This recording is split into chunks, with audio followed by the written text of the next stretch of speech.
जय श्री राधे कृष्ण दोस्तों, प्रेम से बोलिए गौरी पुत्र गणेश की जय।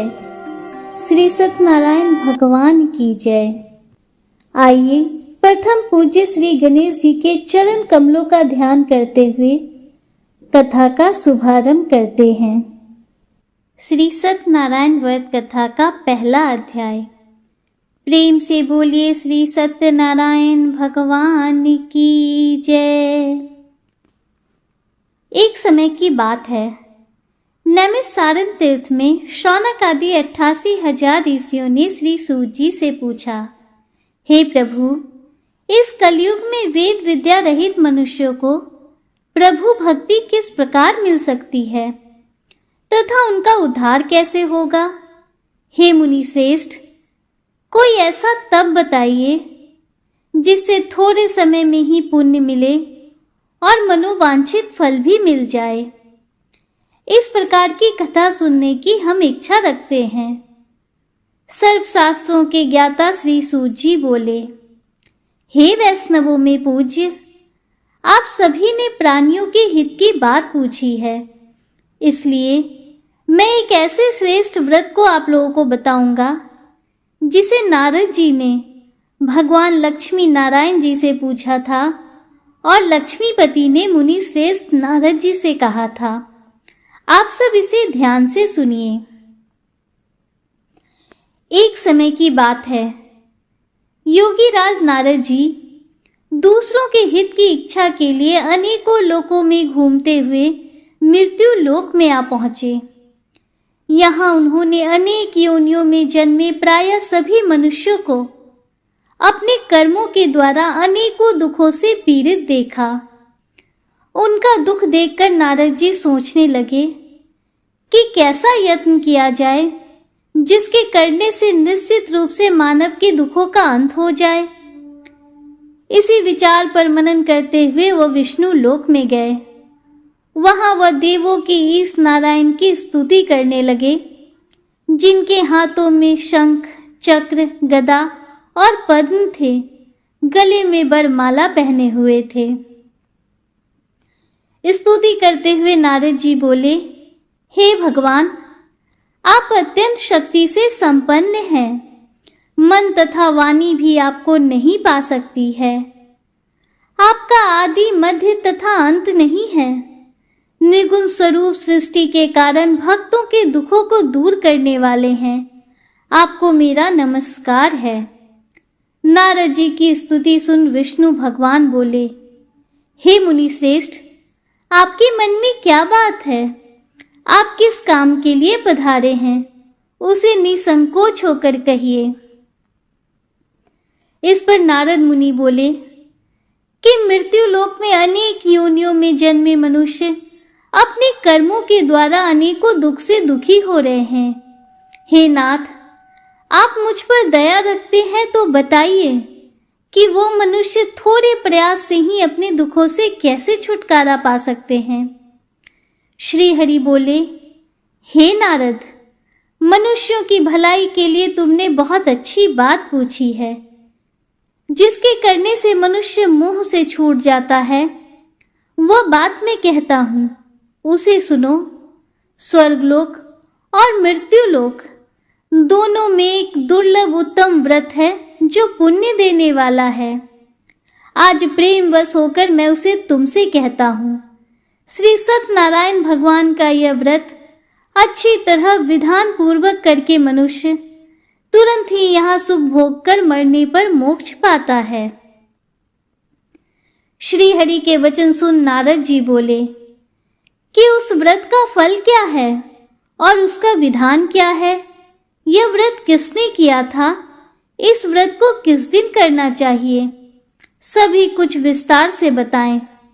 नारद जी की बात सुनकर श्री हरि बोले, दुख और शोक को दूर करने वाला यह सभी स्थानों पर विजय दिलाने वाला है। मानव को भक्ति व श्रद्धा के साथ शाम को श्री सत्यनारायण की पूजा धर्म परायण होकर ब्राह्मणों और बंधुओं के साथ करनी चाहिए। भक्ति भाव से ही नैवेद्य, केले का फल, घी, दूध और गेहूं का आटा सवाया लें। गेहूं के स्थान पर साठी का आटा, शक्कर तथा गुड़ लेकर और सभी भक्षण योग्य पदार्थों को मिलाकर भगवान का भोग लगाएं। ब्राह्मणों सहित बंधु बांधवों को भी भोजन कराएं। उसके बाद स्वयं भोजन करें। भजन कीर्तन के साथ भगवान की भक्ति में लीन हो जाएं। इस तरह से सत्यनारायण भगवान का ये व्रत करने पर मनुष्य की सारी इच्छाएं निश्चित रूप से पूरी होती हैं। इस कलिकाल अर्थात कलयुग में मृत्यु लोक में मोक्ष का यही एक सरल उपाय बताया गया है। श्री सत्यनारायण व्रत कथा का पहला अध्याय संपूर्ण। प्रेम से बोलिए श्री सत्यनारायण भगवान की जय। श्री सत्यनारायण भगवान की व्रत कथा का दूसरा अध्याय। सूत जी बोले, हे ऋषियों, जिसने पहले समय में इस व्रत को किया था उसका इतिहास कहता हूँ, ध्यान से सुनो। सुंदर काशीपुरी नगरी में एक अत्यंत निर्धन ब्राह्मण रहता था। भूख प्यास से परेशान वह धरती पर घूमता रहता था। ब्राह्मणों से प्रेम करने वाले भगवान ने एक दिन ब्राह्मण का वेश धारण कर उसके पास जाकर पूछा, हे विप्र, नित्य दुखी होकर तुम पृथ्वी पर क्यों घूमते हो? दीन ब्राह्मण बोला, मैं निर्धन ब्राह्मण हूँ, भिक्षा के लिए धरती पर घूमता हूँ। हे भगवान, यदि आप इसका कोई उपाय जानते हो तो बताइए। वृद्ध ब्राह्मण कहता है कि सत्यनारायण भगवान मनोवांछित फल देने वाले हैं, इसलिए तुम उनका पूजन करो। इसे करने से मनुष्य सभी दुखों से मुक्त हो जाता है। वृद्ध ब्राह्मण बनकर आए सत्यनारायण भगवान उस निर्धन ब्राह्मण को व्रत का सारा विधान बताकर अंतर ध्यान हो गए। ब्राह्मण मन ही मन सोचने लगा कि जिस व्रत को वृद्ध ब्राह्मण करने को कह गया है, मैं उसे जरूर करूंगा। यह निश्चय करने के बाद उसे रात में नींद नहीं आई। वह सवेरे उठकर सत्यनारायण भगवान के व्रत का निश्चय कर भिक्षा के लिए चला गया। उस दिन निर्धन ब्राह्मण को भिक्षा में बहुत धन मिला, जिससे उसने बंधु बांधवों के साथ मिलकर श्री सत्यनारायण भगवान का व्रत संपन्न किया। भगवान सत्यनारायण का व्रत संपन्न करने के बाद वह निर्धन ब्राह्मण सभी दुखों से छूट गया और अनेक प्रकार की संपत्तियों से युक्त हो गया। उसी समय से यह ब्राह्मण हर माह इस व्रत को करने लगा। इस तरह से सत्यनारायण भगवान के व्रत को जो मनुष्य करेगा वह सभी प्रकार के पापों से छूटकर मोक्ष को प्राप्त होगा। जो मनुष्य इस व्रत को करेगा वह भी सभी दुखों से मुक्त हो जाएगा। सूत जी बोले कि इस तरह से नारद जी से नारायण जी का कहा हुआ श्री सत्यनारायण व्रत को मैंने तुमसे कहा। हे विप्रो, मैं अब और क्या कहूँ? ऋषि बोले, हे मुनिवर, संसार में उस विप्र से सुनकर और किस किस ने इस व्रत को किया, हम सब इस बात को सुनना चाहते हैं। इसके लिए हमारे मन में श्रद्धा का भाव है। सूत जी बोले, हे मुनियों, जिस जिसने इस व्रत को किया वे सब सुनो। एक समय वही विप्र धन और ऐश्वर्य के अनुसार अपने बंधु बांधवों के साथ इस व्रत को करने को तैयार हुआ। उसी समय एक लकड़ी बेचने वाला बूढ़ा आदमी आया और लकड़ियां बाहर रखकर अंदर ब्राह्मण के घर में गया। प्यास से दुखी वो लकड़हारा उनको व्रत करते देख विप्र को नमस्कार कर पूछने लगा कि आप यह क्या कर रहे हैं? तो उन्होंने बताया कि व्रत कर रहा हूं। इसे करने से क्या फल मिलेगा, कृपया मुझे भी बताएं। ब्राह्मण ने कहा कि सभी मनोकामनाओं को पूरा करने वाला यह श्री सत्यनारायण भगवान का व्रत है। इनकी कृपा से ही मेरे घर में धन्य धान आदि की वृद्धि हुई है। विप्र से सत्यनारायण व्रत के बारे में जानकर लकड़हारा बहुत प्रसन्न हुआ। चरणामृत लेकर और प्रसाद खाने के बाद वह अपने घर गया। लकड़हारे ने अपने मन में संकल्प किया कि आज लकड़ी बेचने से जो धन मिलेगा उसी से श्री सत्यनारायण भगवान का उत्तम व्रत करूंगा। मन में इस विचार को लेकर बूढ़ा आदमी सिर पर लकड़ियां रखकर उस नगर में बेचने गया जहां धनी लोग ज्यादा रहते थे। उस नगर में उसे अपनी लकड़ियों का दाम पहले से 4 गुना अधिक मिला। बूढ़ा प्रसन्नता के साथ दाम लेकर केले, शक्कर, घी, दूध, दही और गेहूं का आटा ले और सत्यनारायण भगवान के व्रत की अन्य सामग्रियां लेकर अपने घर गया। वहां उसने अपने बंधु बांधवों को बुलाकर विधि विधान से सत्यनारायण भगवान का पूजन और व्रत किया। इस व्रत के प्रभाव से वह बूढ़ा लकड़हारा धन, पुत्र आदि से युक्त होकर संसार के समस्त सुख भोग कर अंतकाल में बैकुंठ धाम को गया। श्री सत्यनारायण व्रत कथा का दूसरा अध्याय संपूर्ण। प्रेम से बोलिए श्री सत्यनारायण भगवान की जय। श्री सत्यनारायण भगवान की व्रत कथा का तीसरा अध्याय। सूत जी बोले, हे श्रेष्ठ मुनियों, अब आगे की कथा कहता हूं। पहले समय में उल्कामुख नाम का एक बुद्धिमान राजा था। वह सत्य वक्ता और जितेंद्रिय था। प्रतिदिन देव स्थानों पर जाता और निर्धनों को धन देकर उनके कष्टों को दूर करता था। उसकी पत्नी कमल के समान मुख वाली तथा सती साध्वी थी।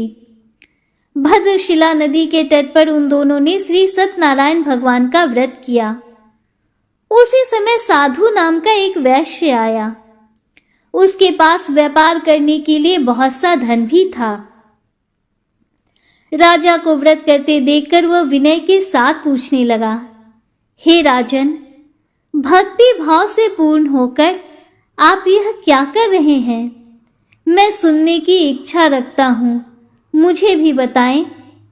राजा बोला, हे साधु, अपने बंधु बांधवों के साथ पुत्र आदि की प्राप्ति के लिए एक महाशक्तिमान श्री सत्यनारायण भगवान का व्रत और पूजन कर रहा हूं। राजा के वचन सुन साधु आदर से बोला, हे राजन, मुझे इस व्रत का सारा विधान कहिए।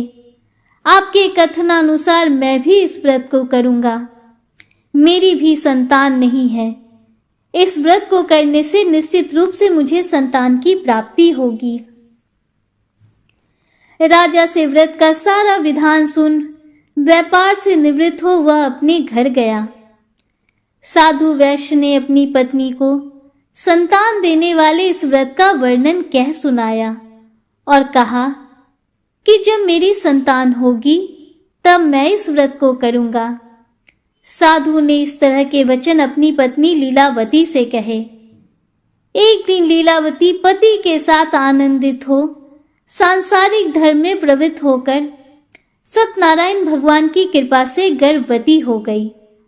10वें महीने में उसके गर्भ से एक सुंदर कन्या ने जन्म लिया। दिनों दिन वह ऐसे बढ़ने लगी जैसे कि शुक्ल पक्ष का चंद्रमा बढ़ता है। माता पिता ने अपनी कन्या का नाम कलावती रखा। एक दिन लीलावती ने मीठे शब्दों में अपने पति को याद दिलाया कि आपने सत्यनारायण भगवान के जिस व्रत को करने का संकल्प लिया था उसे करने का समय आ गया है। आप इस व्रत को करिए। साधु बोला कि हे प्रिय, इस व्रत को मैं अपनी बिटिया के विवाह पर करूंगा। इस प्रकार अपनी पत्नी को आश्वासन देकर वह नगर को चला गया। कलावती पिता के घर में रहकर वृद्धि को प्राप्त हो गई।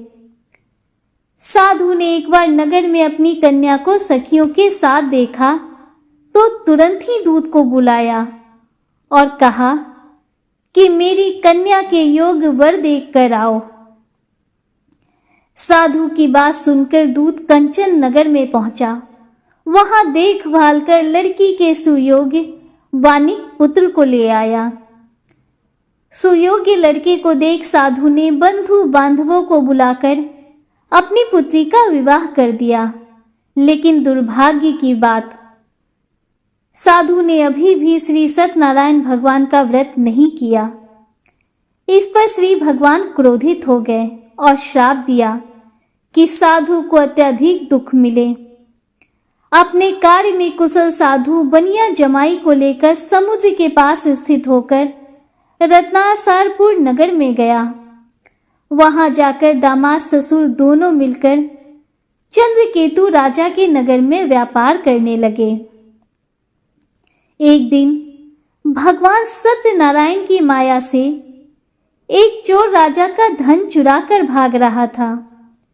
उसने राजा के सिपाहियों को अपना पीछा करते देख चुराया हुआ धन वहां रख दिया जहां साधु अपने जमाई के साथ ठहरा हुआ था। राजा के सिपाहियों ने साधु वैश्य के पास राजा का धन पड़ा देखा तो वह ससुर जमाई दोनों को बांधकर प्रसन्नता से राजा के पास ले गए और कहा कि उन दोनों चोरों को हम पकड़ लाए हैं, आप आगे की कार्रवाई की आज्ञा दें। राजा की आज्ञा से उन दोनों को कठिन कारावास में डाल दिया गया और उनका सारा धन भी उनसे छीन लिया गया। श्री सत्यनारायण भगवान के श्राप से साधु की पत्नी भी बहुत दुखी हुई। घर में जो भी धन रखा था उसे चोर चुरा ले गए। शारीरिक तथा मानसिक पीड़ा और भूख प्यास से अति दुखी हो अन्न की चिंता में कलावती एक ब्राह्मण के घर गई। वहां उसने श्री सत्यनारायण भगवान का व्रत होते देखा, फिर कथा भी सुनी। प्रसाद ग्रहण कर वह रात को घर वापस आई तो माता ने पूछा, हे पुत्री, अब तक तुम कहाँ थी? तेरे मन में क्या है? कलावती ने अपनी माता से कहा, हे माता, मैंने एक ब्राह्मण के घर में श्री सत्यनारायण भगवान का व्रत देखा है। कन्या के वचन सुन लीलावती भगवान के पूजन की तैयारियां करने लगी। लीलावती ने परिवार और बंधुओं सहित श्री सत्यनारायण भगवान का पूजन किया और उनसे वर मांगा कि मेरे पति तथा जमाई शीघ्र घर वापस आ जाएं। साथ ही यह भी प्रार्थना की कि हम सबका अपराध प्रभु आप क्षमा करें। श्री सत्यनारायण भगवान इस व्रत से संतुष्ट हो गए और राजा चंद्रकेतु को सपने में दर्शन देकर कहा कि हे राजन, तुम उन दोनों वैश्यों को छोड़ दो और तुमने उनका जो धन लिया है उसे वापस कर दो। अगर ऐसा नहीं किया तो मैं तुम्हारा धन, राज्य और संतान सभी को नष्ट कर दूंगा। राजा को यह सब कहकर वह अंतर ध्यान हो गए। प्रातःकाल सभा में राजा ने अपना सपना सुनाया, फिर बोले कि वणिक पुत्रों को कैद से मुक्त कर सभा में लाओ। दोनों ने आते ही राजा को प्रणाम किया। राजा मीठी वाणी में बोला, हे महानुभावों, भाग्यवश ऐसा कठिन दुख तुम्हें प्राप्त हुआ है, लेकिन अब तुम्हें कोई भय नहीं है। ऐसा कहकर राजा ने उन दोनों को नए वस्त्र आभूषण भी पहनाए और जितना धन उनका लिया था उससे दुगना धन वापस कर दिया। दोनों वैश्य अपने घर को चल दिए। श्री सत्यनारायण व्रत कथा का 3रा अध्याय संपूर्ण। प्रेम से बोलिए श्री सत्यनारायण भगवान की जय। श्री सत्यनारायण भगवान की व्रत कथा का 4था अध्याय। सूत जी बोले, वैश्य ने मंगलाचार कर अपनी यात्रा आरंभ की और अपने नगर की ओर चल दिए। उनके थोड़ी दूर जाने पर एक दंडी वेशधारी श्री सत्यनारायण ने उनसे पूछा, हे साधु, तेरी नाव में क्या है? अभिमानी वणिक हंसता हुआ बोला, हे दंडी, आप क्यों पूछते हो? क्या धन लेने की इच्छा है? मेरी नाव में तो बेल और पत्ते भरे हुए हैं। वैश्य के कठोर वचन सुनकर भगवान बोले, तुम्हारा वचन सत्य हो। दंडी ऐसे वचन कह वहां से दूर चले गए। कुछ दूर जाकर समुद्र के किनारे बैठ गए। दंडी के जाने के बाद साधु वैश्य ने नित्य क्रिया के पश्चात नाव को ऊंची उड़ते देखकर अचंभा माना और नाव में बेल पत्ते आदि देखकर मूर्छित होकर जमीन पर गिर पड़ा। मूर्छा खुलने पर वह अत्यंत शोक में डूब गया। तब उसका दामाद बोला कि आप शोक न मनाएं, यह दंडी का श्राप है, इसलिए हमें उनकी शरण में जाना चाहिए, तभी हमारी मनोकामना पूरी होगी। दामाद की बात सुनकर वह दंडी के पास पहुंचा और अत्यंत भक्ति भाव से नमस्कार करके बोला, मैंने आपसे जो जो असत्य वचन कहे थे उनके लिए मुझे क्षमा दें। ऐसा कहकर महान शोकातुर होकर रोने लगा। तब दंडी भगवान बोले, हे वनिक पुत्र, मेरी आज्ञा से बार बार तुम्हें दुख प्राप्त हुआ है, तू मेरी पूजा से विमुख हुआ। साधु बोला, हे भगवान, आपकी माया से तो ब्रह्मा आदि देवता भी आपके रूप को नहीं जानते, तब मैं अज्ञानी कैसे जान सकता हूँ। आप प्रसन्न होइए, अब मैं सामर्थ्य के अनुसार आपकी पूजा करूँगा। मेरी रक्षा करो और पहले के समान मेरी नौका में धन भर दो। साधु वैश्य के भक्ति पूर्वक वचन सुनकर भगवान प्रसन्न हो गए और उसकी इच्छा अनुसार वरदान देकर अंतर ध्यान हो गए। ससुर जमाई जब नाव पर आए तो नाव धन से भरी हुई थी। फिर वहीं अपने अन्य साथियों के साथ श्री सत्यनारायण भगवान का पूजन करके सभी लोग अपने नगर को चल दिए। जब नगर के नजदीक पहुंचे तो दूत को घर पर खबर करने के लिए भेज दिया। दूत साधु की पत्नी को प्रणाम कर कहता है कि मालिक अपने दामाद सहित नगर के निकट आ गए हैं। दूत की बात सुन साधु की पत्नी लीलावती ने बड़े हर्ष के साथ श्री सत्यनारायण भगवान का पूजन कर अपनी पुत्री कलावती से कहा कि मैं अपने पति के दर्शन को जाती हूँ, तू कार्य पूर्ण कर शीघ्र आ जा। माता के ऐसे वचन सुन कलावती जल्दी में प्रसाद छोड़कर अपने पति के पास चली गई। प्रसाद की अवज्ञा के कारण श्री सत्यनारायण भगवान रुष्ट हो गए और नाव सहित उसके पति को पानी में डुबो दिया। कलावती अपने पति को वहां ना पाकर रोती हुई जमीन पर गिर गई। नौका को डूबा हुआ देख और कन्या को रोता देख साधु दुखी होकर बोला कि हे प्रभु, मुझसे तथा मेरे परिवार से जो भूल हुई है उसे क्षमा करें। साधु के दीन वचन सुनकर श्री सत्यनारायण भगवान प्रसन्न हो गए और आकाशवाणी हुई, हे साधु, तेरी कन्या मेरे प्रसाद को छोड़ कर आई है, इसलिए उसका पति अदृश्य हो गया है।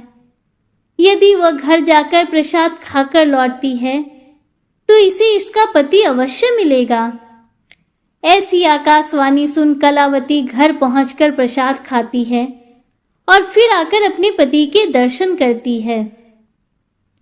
इसके बाद साधु अपने बंधु बांधवों सहित श्री सत्यनारायण भगवान का विधि विधान से पूजन करता है तथा इस लोक का सुख भोगकर वह अंत में स्वर्ग जाता है। श्री सत्यनारायण व्रत कथा का चौथा अध्याय संपूर्ण। प्रेम से बोलिए श्री सत्यनारायण भगवान की जय।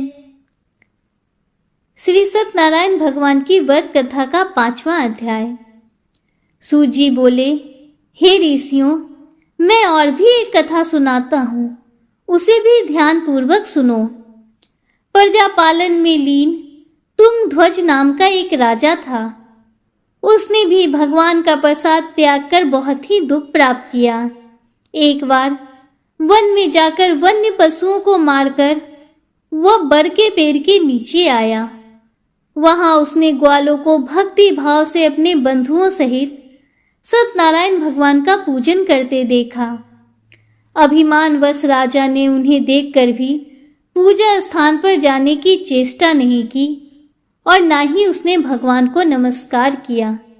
ग्वालों ने राजा को प्रसाद दिया, लेकिन राजा ने वह प्रसाद भी नहीं खाया और प्रसाद को वहीं छोड़कर अपने नगर को चला गया। जब वह नगर में पहुंचा तो वहां सब कुछ तहस नहस हुआ पाया। राजा शीघ्र ही समझ गया कि यह सब भगवान ने ही किया है। वह दोबारा ग्वालों के पास पहुंचा और विधि पूजा करके प्रसाद खाया तो श्री सत्यनारायण भगवान की कृपा से सब कुछ पहले जैसा हो गया। दीर्घ काल तक सुख भोगने के बाद मरणोपरांत उसे स्वर्ग लोक की प्राप्ति हुई। जो मनुष्य परम दुर्लभ इस व्रत को करेगा तो भगवान सत्यनारायण की अनुकंपा से उसे धन्य धान की प्राप्ति होगी। निर्धन धनी हो जाता है और भयमुक्त हो जीवन जीता है। संतानहीन मनुष्य को संतान सुख मिलता है और सारे मनोरथ पूर्ण होने पर मानव अंत काल में बैकुंठ धाम को जाता है। सूत जी बोले, जिन्होंने पहले इस व्रत को किया है अब उनके दूसरे जन्म की कथा कहता हूँ। वृद्ध सतानंद ब्राह्मण ने सुदामा का जन्म लेकर मोक्ष की प्राप्ति की। लक्रहारे ने अगले जन्म में निषाद बनकर मोक्ष प्राप्त किया। उल्का मुख नाम का राजा दशरथ होकर बैकुंठ को गए। साधु नाम के वैश्य ने मोर ध्वज बनकर अपने पुत्र को आरे से चीरकर मोक्ष पाया। महाराज तुंगध्वज ने स्वयंभू होकर भगवान में भक्ति युक्त होकर कर्म करके मोक्ष पाया। श्री सत्यनारायण व्रत कथा का 5वां और अंतिम अध्याय संपूर्ण। प्रेम से बोलिए श्री सत्यनारायण भगवान की जय। श्री हरि विष्णु की जय। लक्ष्मी माता की जय। सभी देवी देवताओं की जय। दोस्तों, उम्मीद करती हूँ कि श्री सत्यनारायण भगवान की ये व्रत कथा आपको पसंद आई होगी और वीडियो आपको अच्छा लगा होगा। अगर वीडियो आपको अच्छा लगा हो तो वीडियो को लाइक कीजिए, दूसरों के साथ शेयर कीजिए, कमेंट में हर हर महादेव, जय श्री राधे कृष्णा जरूर लिखिए। अगर आप हमारे चैनल पर पहली बार आए हैं तो चैनल को सब्सक्राइब कीजिए, बेल आइकन जरूर प्रेस कीजिए जिससे आगे भी आपको ऐसी ही रोचक जानकारियाँ मिलती रहें। मिलते हैं आपसे अगले वीडियो में, तब तक के लिए हर हर महादेव, जय श्री राधे कृष्णा, राधे राधे, जय माता दी।